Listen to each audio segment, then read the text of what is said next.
Hey Pisces, welcome back to Distilled Tarot. My name's Shannon. I'll be guiding you through today's reading.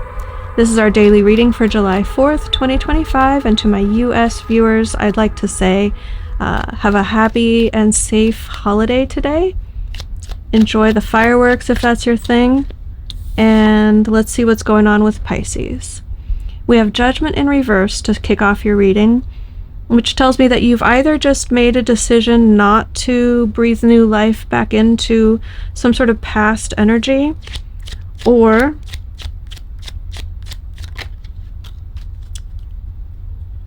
you are not wanting to make the decision. But as I'm getting ready to give that alternative interpretation, Spirit's really pushing me toward the former. So it's more likely you've laid down the law, you've issued your judgment, so to speak, and you've said, no, we're not doing this again, or I'm not going to entertain that anymore. I don't want that anymore.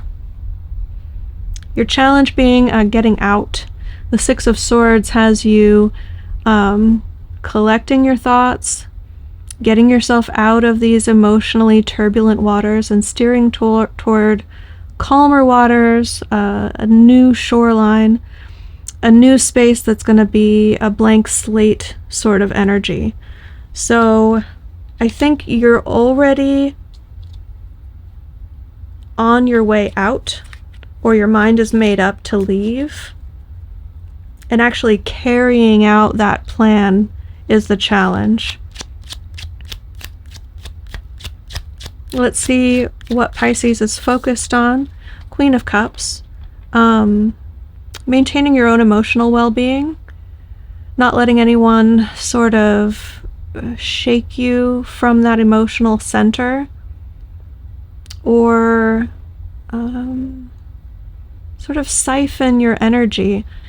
I don't know if you're familiar with the concept of like an energy vampire, but I'm picking up on, and I don't mean to like say vampires are real, it's more to express like someone who can't generate positive feelings from within themselves, and so they seek out people who have joy and positivity in their life. They kind of attach themselves to those people in a way that like, oh, I want to spend time with you, and can you help me with this thing? And oh gosh, you're so sunny and positive, like how do you do it? And maybe they're like the dark cloud, or they have problems happening in life, and you're always sort of nurturing and supporting and encouraging them, lifting them up.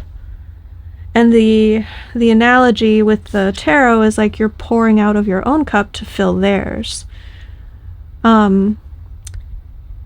The Queen of Cups in the upright only allows people to access whatever the overflow is. She doesn't pour her cup out for others. That's like an emotional overgiver. So I think you're making that distinction for yourself in this situation and saying, I'm taking care of myself, and it's your responsibility to take care of you.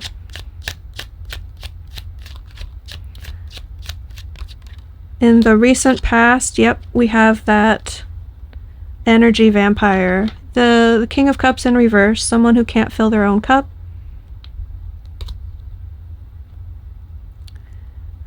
The Ace of Pentacles there at the bottom of the deck in the recent past implies that this is the person who was making an offer to you that represented sort of renewing the energy with them, or reviving it in some way. And you're like, no, I need to get out. I need to leave. This is toxic. Interestingly, this card doesn't typically come out for this position, but when it does, I find it amusing. But and hopefully that'll make sense. I know this is like a sensitive topic, and I want to be respectful of that. But as a reader, seeing the Eight of Swords come through as Spirit's way of saying this is the good that's going to come out of the situation, it's their way of saying like, you need to stop being so dang open-minded and sometimes realize that there's only one best way to handle this. And I think that's what's coming through here. It's a little bit of like, I'm getting the sense that this person has a history of convincing you that everything's going to be okay, it's going to work out, that you should keep feeding me emotionally, even though I never nurture you or support you emotionally. I don't even understand what you're feeling. I think your feelings are too much. And you may be very like willing to see their side and wanting to compromise, when Spirit is actually saying you need to have a more limited mindset. And that's kind of what I was chuckling at a moment ago. It's like, it's not the best approach for you in these situations to be so open-minded, to be so willing to consider every point of view or as wide a scope as you've been considering. You need to narrow it down and put a finer point on it, how you're going to see things and how you're going to approach things. And I think that's not advice so much as it is Spirit recognizing that that's what's happening for you now, and they're applauding you for it, saying it's good, it's a good outcome, no matter how difficult what your current life feels like to you.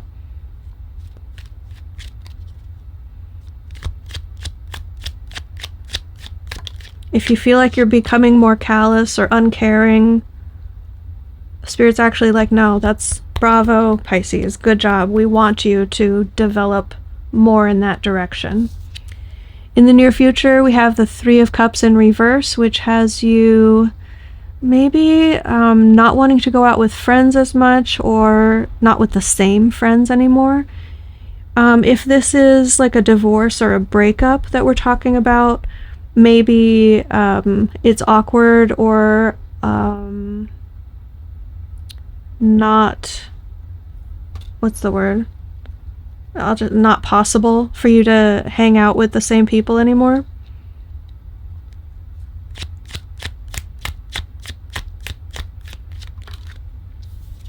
Your surprise situation, surprise energy that's going to affect the situation is represented by the Moon card. So wherever you're headed now, once you overcome this challenge of getting out and you break free from that energy, you start focusing on what's next, what's to come. There's a lot of unknowns that you find yourself faced with.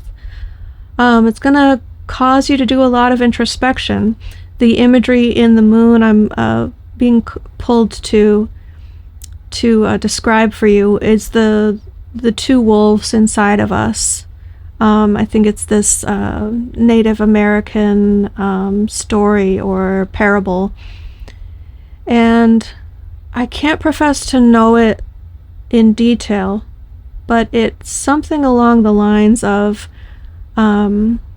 there's one that's more wild and carefree and untamed, and there's one that's more domesticated and afraid of authority, but respectful of authority, but wanting to follow the rules. So there are pros and cons to each, and they will both live inside of us always, but the question inherent in that parable is, which wolf will you feed?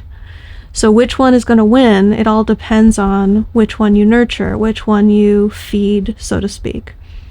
Do you want to be more wild and carefree and adventurous, like not paying attention to the rules, being willing to be a maverick?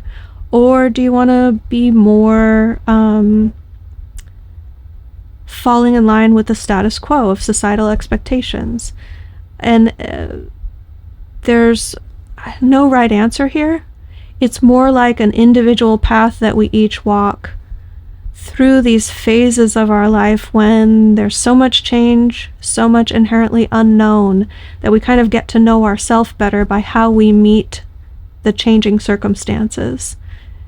As you rise to meet the occasion, you sort of meet yourself as well.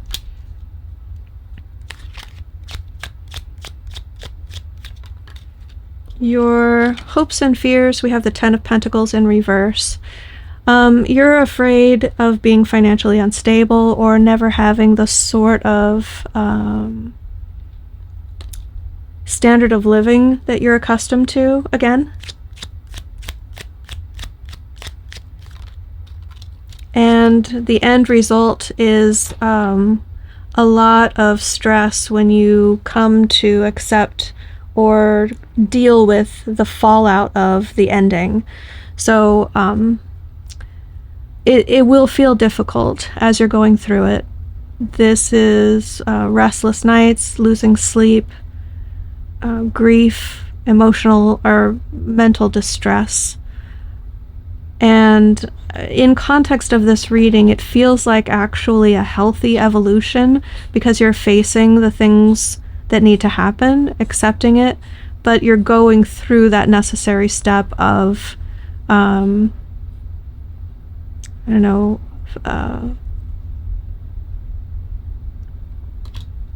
starting to think about all the things in your life that are about to change and how hard it's going to be to get through this.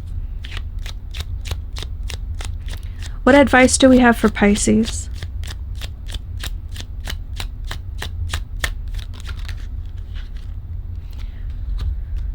We have two messages. They came out separately, so it's not a combined energy sort of reading or message. We have first the Nine of Cups, which says, don't lose hope, keep wishing. Your wishes can be granted, but if you stop believing that it's possible for you to have good things happen in your life, you won't be energetically aligned to receive the blessings or the wish fulfillment that the universe has lined up for you. So work on remaining in a hopeful, open to the possibilities of good things happening for you, state of mind and emotional state as well. There are good things on the horizon, but you have to have the capacity to receive them. And then this is also saying, don't lose hope for your financial future. You do need to plan for the future, take responsible measures. I think for some of you, this is like pay attention to, I don't know, I'm kind of getting in the weeds of the energy that I'm picking up on. If this is like you're breaking up with or divorcing someone where you currently share joint finances, it would be better for you to pay closer attention to all of their accounts versus leaving it in their hands to share that information with you.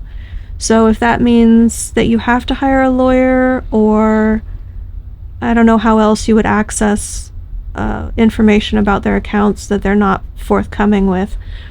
But I'm just picking up on someone who has like multiple 401ks and retirement accounts and investments and offshore accounts. I don't know what it is specifically in your situation, but there's just this energy of like, make yourself aware of where all of that money is, because if there's a divorce and a splitting of assets, you have a right to know, and depending on the law in your country or state, you have certain rights to those things.